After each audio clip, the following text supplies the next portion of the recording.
Getting the smile and confidence you've been dreaming about, all from the comfort of your home, isn't a total mystery with Bite clear aligners. Just don't be surprised if all your friends start asking, "What's your secret?" Begin by ordering your at-home impression kit today for only $14.95.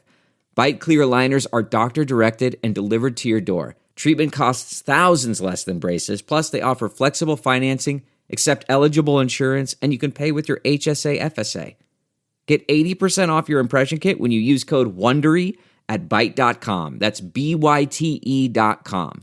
Start your confidence journey today with Byte. Hi, everybody. Sharyl Attkisson here. Welcome to another summer edition of Full Measure After Hours. Today, Dr. Marty Makary, author of Blind Spots, When Medicine Gets It Wrong and What It Means for Our Health. Dr. Marty Makary is a professor at Johns Hopkins School of Medicine, and you may have heard his name because he got a lot of stuff right about COVID. He's a pragmatic and intelligent thinker who is one of the doctors who questioned the narratives when they didn't make sense. He simply did his own reading and research and thinking. Sadly, a lot of doctors were not doing that during COVID. He wasn't afraid to call things out or correct misinformation when it was coming out on a grand scale. Well, he has a new book coming out September 17th. It's available for pre-order now. It's called Blind Spots, When Medicine Gets It Wrong and What It Means for Our Health. I will be interviewing him this fall on season 10 of Full Measure, but in today's podcast, he's going to talk with us about what's going on with bird flu and the public distrust that's been cultivated post-COVID.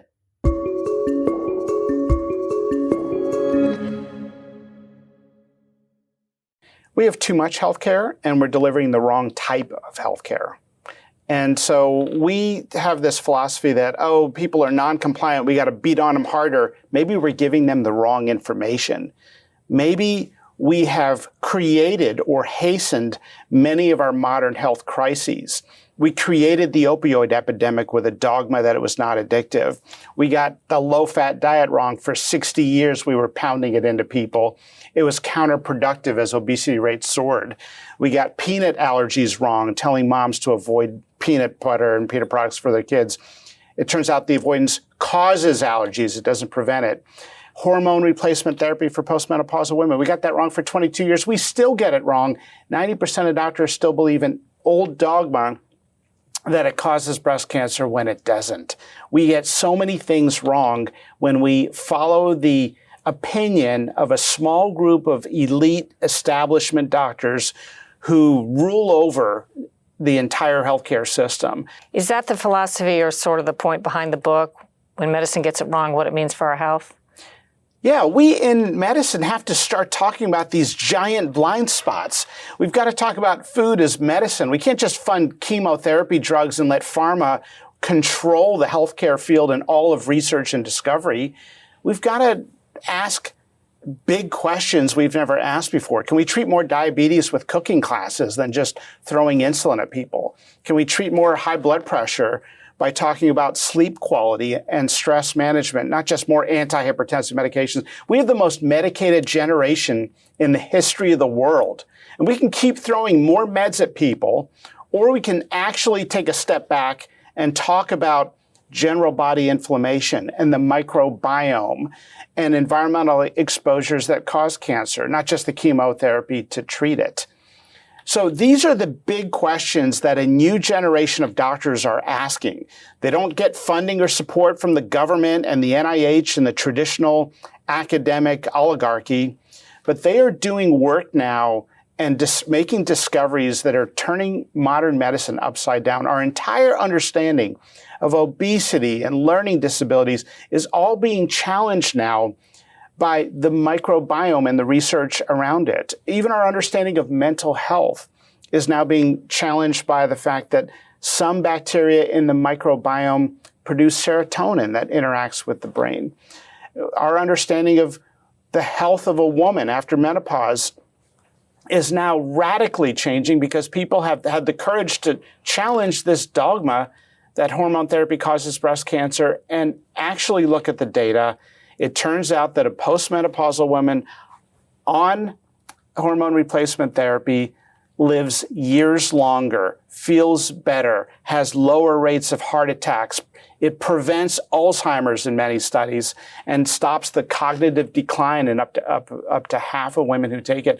These are the tremendous health benefits that we've not appreciated because they've lived in this blind spot of modern medicine.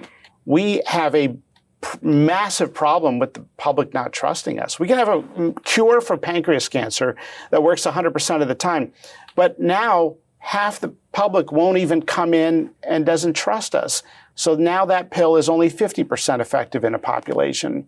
We've got to have the humility to simply say, I don't know, when that's the right answer. And COVID was a little peek into that lack of humility, the sort of paternalism in healthcare that came out and said, stop asking questions, just take the vaccine, even though you're low risk and you've had 3 doses already and you recently recovered from COVID, stop asking questions. People got a little peek into that arrogance. Well, it seems like COVID was also created a dividing line because a lot of very esteemed mainstream published researchers and doctors broke away from the establishment, it seems. They didn't like what they saw. They did some critical thinking. And they were kind of cast out for that, but they seem to be developing their own, I don't know what you would call, micro community that's looking at things the way that you described. What would you say was the impact of COVID on this? COVID was the first time the medical establishment was rattled by different opinions getting some airtime. Because in the past it was, well, we went on the Sunday morning talk shows and we told everyone what to do and we got the CDC and the White House to make a statement. And now it was like, oh my gosh, people are listening to other doctors on television or social media. And it was this sort of anger by this authoritarian central control of medicine. Francis Collins, the head of the NIH, famously called the Washington Post and said, people are spreading misinformation and they need to be brought to justice. Well, it turns out the greatest perpetrator of misinformation during the COVID pandemic was the United States government, ignoring natural immunity, pushing COVID boosters in young people, promoting cloth masks in toddlers, a tremendous amount of bad information where a lot of the public finally got fed up and said, you know, I'm hearing 2 different opinions, and the one I'm hearing from the government does not sound scientifically sound.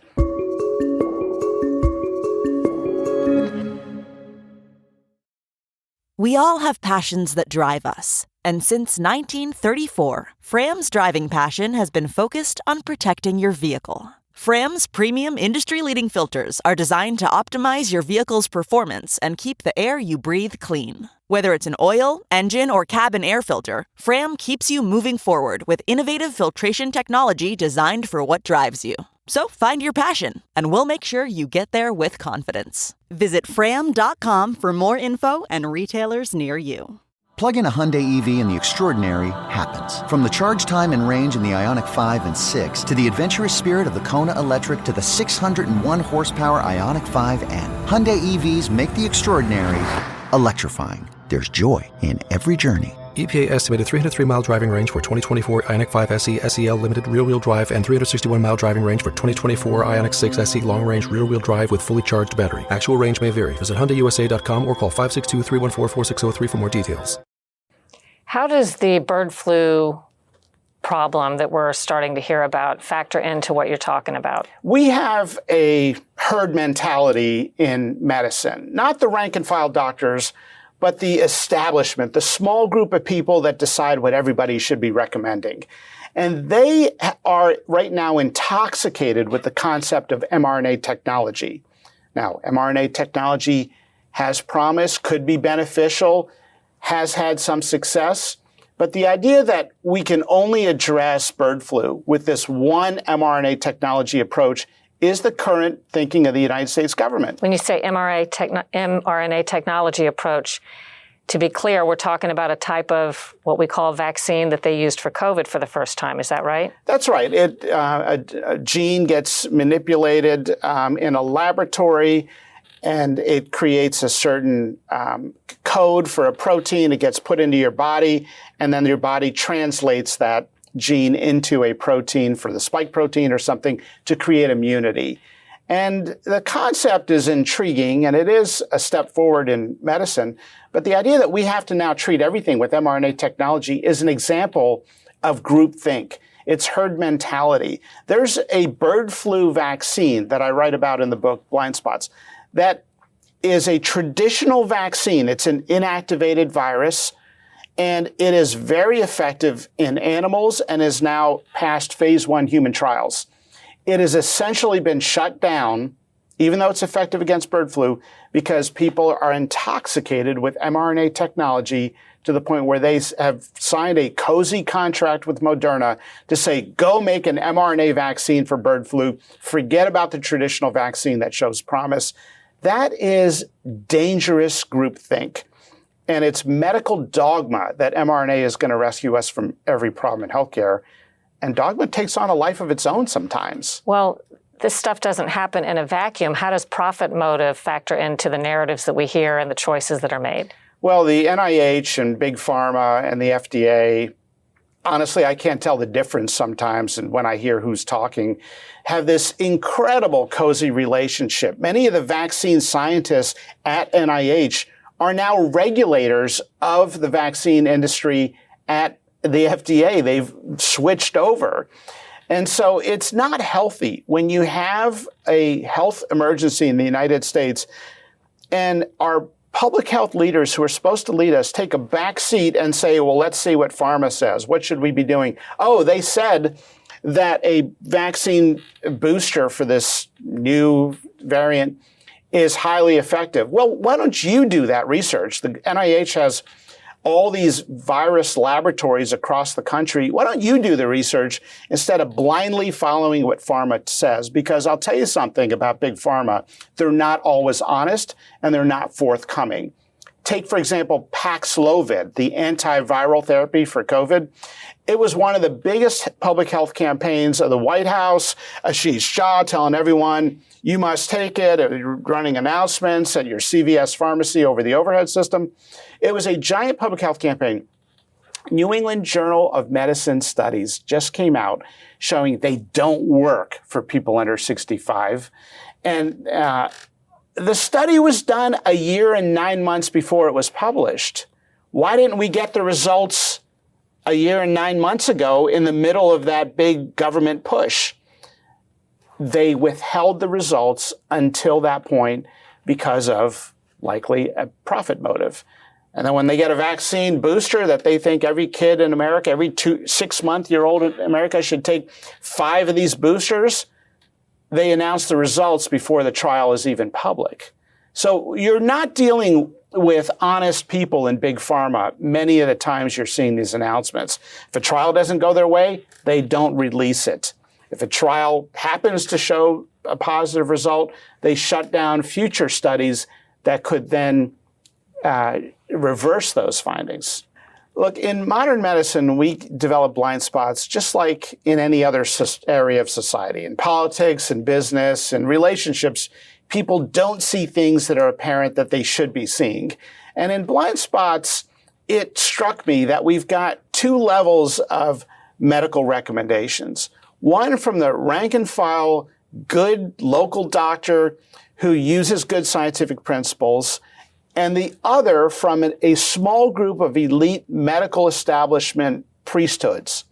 And these high-up doctors are running unchecked right now. So people need to ask good questions. They need to learn about the truth about health. And so I wrote Blind Spots so people could learn the truth about so many of the major health recommendations in the United States that have been reversed or proven incorrect, but you don't hear a public announcement about it.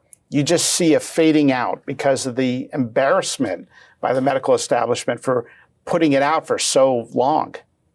Anything else you'd like to add?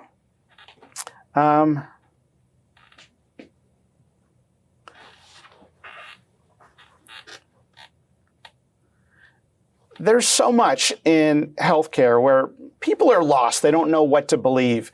And it turns out that sometimes it's the arrogance or the hubris of the medical establishment that is failing them. They're not correcting their old wrong positions. And it turns out there's a lot of them when it comes to food and what you should do about your health and how to live long. There's a lot of misinformation out there put out by the medical establishment. I don't want people to be cynical, but they should ask good questions. And I wrote Blind Spots to correct the record on how we got a peanut allergy epidemic and what is the most amazing thing for postmenopausal women they can do to extend their life, live healthier, feel better, reduce the brain fog and cognitive decline of that postmenopausal period, how to reduce the risk of heart attack, how to prevent cancer. Many times it's not what you hear.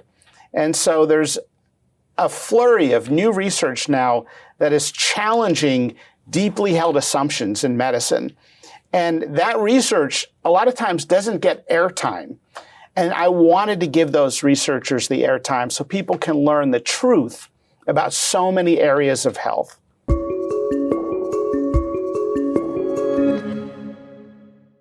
I hope you enjoyed today's podcast, and that if you did, you will leave us a terrific review, subscribe to it, and share it with all your friends. And now you can support independent journalism causes by visiting SharylAttkisson.com and clicking on the Store tab.